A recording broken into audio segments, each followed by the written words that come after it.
Proclamarei ao mundo os feitos de Gilgamesh.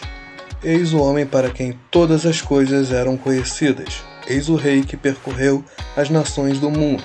Ele era sábio, ele viu coisas misteriosas e conheceu segredos.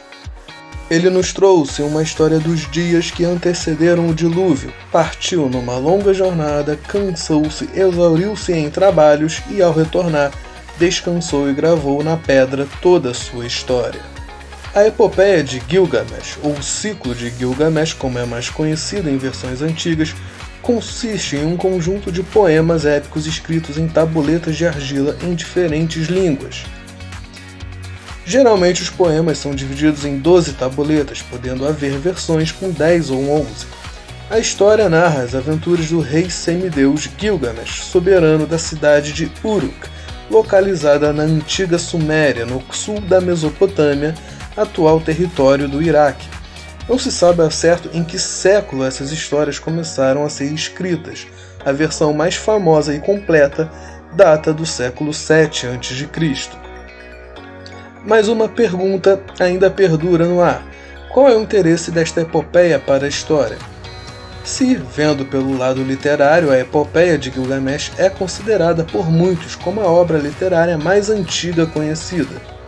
Para a historiografia, a epopeia possibilita não somente entender alguns costumes dos povos desta época, como também conhecer sua visão do mundo que eles tinham, já que Gilgamesh viaja por muitos lugares, além de entender alguns aspectos da religião suméria, como também alguns aspectos de ordem política e social.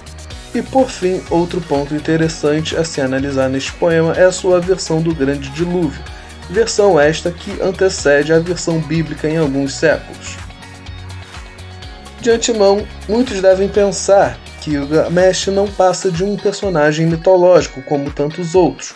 No entanto, existe um documento semi-histórico chamado A Lista dos Reis Sumérios, na qual descreve a duração dos reinados de diferentes cidades antes e depois do dilúvio, até mais ou menos o século 20 a.C.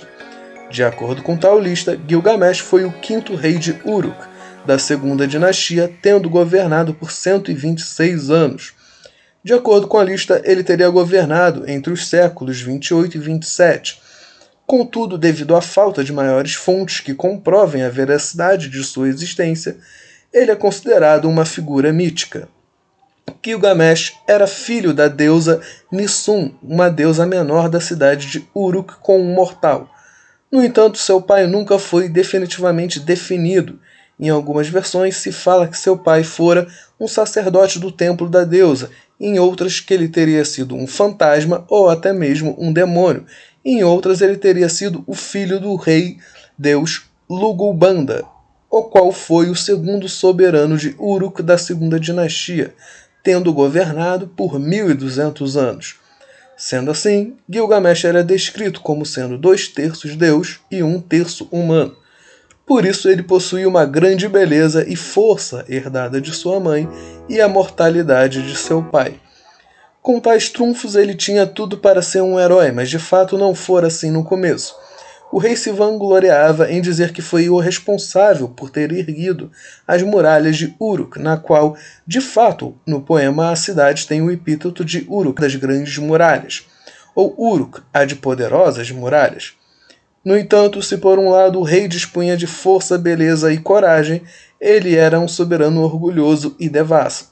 Nas primeiras partes do poema, conta-se como o governo de Gilgamesh sempre arranjava brigas, corria atrás de qualquer mulher e lhe chamava atenção e vivia em festas.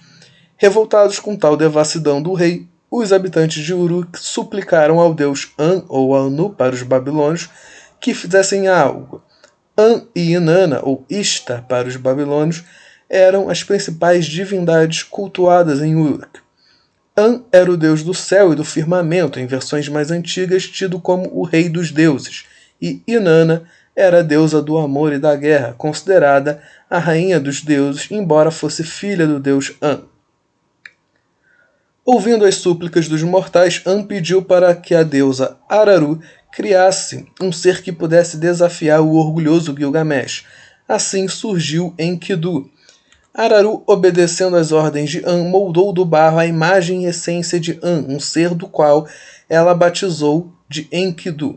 Enkidu personificava a força oposta à de Gilgamesh.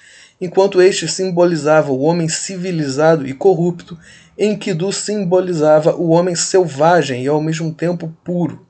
Enkidu é descrito como sendo um homem forte, robusto, de longos cabelos emaranhados, barba longa e pelos espalhados pelo corpo. Em algumas das retratações dele, ele até mesmo possuía chifres. Enkidu vivia correndo pelas florestas e campos junto com os animais selvagens, se alimentando de grama e bebendo água. Ele não era um ser totalmente bestial como alguns pensavam. Ele sabia falar a língua dos homens e desarmava as armadilhas dos caçadores para salvar os animais. Sua história se entrelaça com a de Gilgamesh quando este é avistado por um caçador. Intimidado pela criatura, fala com seu pai, o qual diz para ele procurar a ajuda do poderoso Gilgamesh, rei de Uruk e senhor de Kulab. O caçador vai em busca do rei e lhe conta seu relato. Gilgamesh, intrigado com tal ser, decide desafiá-lo, mas para isso ele teria que humanizá-lo primeiro. Ele lhe envia então uma prostituta com um caçador, dizendo que a luxúria da prostituta corromperia a pureza de Enkidu, enfraquecendo ele. Dito isso, o caçador retorna com a prostituta, a qual leva a cabo sua missão. Após 7 dias com as prostitutas, Enkidu deixa de ser totalmente selvagem. Passa a comer pão e a beber vinho, usar roupas e untar os pelos com óleo. Gilgamesh, sendo orgulhoso, não aceitava que houvesse um homem mais forte que ele. Mas durante a luta ele descobre que Enkidu era sim mais forte e foi derrotado por ele. Assim, Gilgamesh esperava por sua morte, mas no fim Enkidu poupou a vida dele. E Gilgamesh então passa a ser eternamente grato a Enkidu, e se tornaram grandes amigos. Após a união de Gilgamesh e Enkidu, os dois então iniciam suas aventuras. Dessa parte em diante, a epopeia se divide em 4 partes principais: a viagem para a Floresta de Cedros, a vingança de Inanna e a morte de Enkidu, e por fim a busca pela imortalidade e a história do dilúvio. A Floresta de Cedros, ou a Terra dos Cedros, era um lugar sagrado no qual se encontrava uma montanha associada à morada dos deuses, e em alguns casos era tida como o trono da deusa Inanna. A gigantesca floresta, retratada na epopeia, era guardada por um gigante chamado Humbaba. Gilgamesh e Enkidu acabam matando Humbaba e conquistando o almejado tesouro. Na segunda parte da história, os heróis retornam para Uruk e erguem um grande e majestoso portão feito com os cedros da floresta. E é neste acontecimento que a deusa Inanna declara sua paixão a Gilgamesh. No entanto, ele acaba resistindo à traiçoeira tentação da deusa do amor e da guerra, e com isso Gilgamesh a repudia. Inanna, revoltada com o repúdio de Gilgamesh, parte para o céu à procura do deus An. Lá ela lhe pede que este lhe dê o touro do céu para poder castigar Gilgamesh. An acaba cedendo e lhe dá o touro. No entanto, os dois heróis matam esse touro e a raiva de Inanna cresce ainda mais. Porém, em meio ao tumulto, o deus dos ventos e da terra, Enlil, fica à parte dos fatos. Enlil fora quem escolhera Humbaba como guardião da floresta, e este era irmão de Inanna. Zangado com a morte de Humbaba, com a morte do touro do céu e a tristeza de sua irmã, ele decide amaldiçoar Gilgamesh. Por terem matado o touro do céu e por terem morto Humbaba, que tomava conta da montanha de cedro, os dois têm de morrer. Como Gilgamesh considerava Enkidu como um irmão, a maior dor não seria perder sua própria vida, mas perder seu irmão.